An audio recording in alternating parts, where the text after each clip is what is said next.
లేస్తే ఆ సింహం ఏమో ఒక నక్కని చూసింది. నక్కకి ఏమని చెప్తుందంటే, నాకు బాగా ఆకలిగా ఉంది, ఆహారం నువ్వు ఏదైనా తీసుకొస్తావా లేదా నిన్నే తినేయాలని చెప్పింది. అప్పుడు నక్క ఏంటి, నక్కని నక్క కాపాడుకోవాలి. ఎవరినెవరు కాపాడుకోవాలి? గట్టిగా నక్కని నక్కే కాపాడుకోవాలి. నక్క ఆలోచించుకుంటూ ఇదేంట్రా బాబు ఇలాంటి టిస్ట్ పెట్టింది, నేనే బలైపోయినట్టున్నానని చెప్పి అనుకుని వెళ్తుంటే ఒక గాడిద ఎదురైంది. ఏమొచ్చింది? ఈ గాడిద దగ్గరికి వెళ్ళి, నీ గురించి నేను వెతుకుతున్నాను, మన అడవి రాజా సింహరాజు రమ్మంటున్నాడు, అడవికి నేను రాజుని చేస్తానన్నాడంటే అవునా అని చెప్పి వెళ్ళిపోయింది. వెళ్ళినట్టు సింహం అనేది దూకి ఫస్ట్ ఆయన చెవు కొరికేసింది. గాడిద్ది ఏం కొరికేసింది? ఏదోలాగా తప్పించుకొని అక్కడి నుంచి గాడిద నక్క దగ్గరికి వచ్చింది. నువ్వు నన్ను చంపేయాలని ప్లాన్ చేసావు కదా అని చెప్పి మాట్లాడుతుంటే ఈ నక్క అందంట, పిచ్చిదానా, నీకు అసలు మైండ్ లేదా?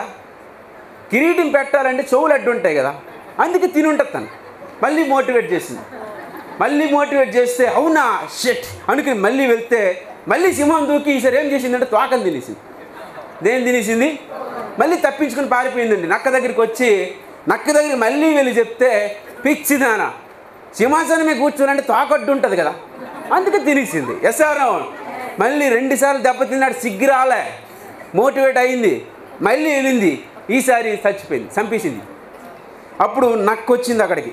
నక్కకి సింహం చెప్తుంది, దీన్ని నేను చంపేసా, దీని పార్ట్లు ఏవైతే ఉన్నాయో కిడ్నీ, లివర్, అదేవిధంగా బ్రెయిన్, ఇవన్నీ డివైడ్ చేసి పెట్టని చెప్పింది.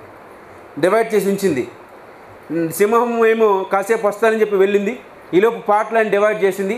సింహం వచ్చేలోపు నక్క ఏం చేసిందంటే బ్రెయిన్ తినేసింది. గాడిద ఏం తినేసిందండి? అప్పుడు సింహం అడుగుతుంది, అన్నీ ఉన్నాయి కానీ బ్రెయిన్ ఏమైందంటే, బ్రెయిన్ ఉంటే నీ చేతులు ఎందుకు సస్తుంది రాజా అని చెప్పందంట సింహరాజు.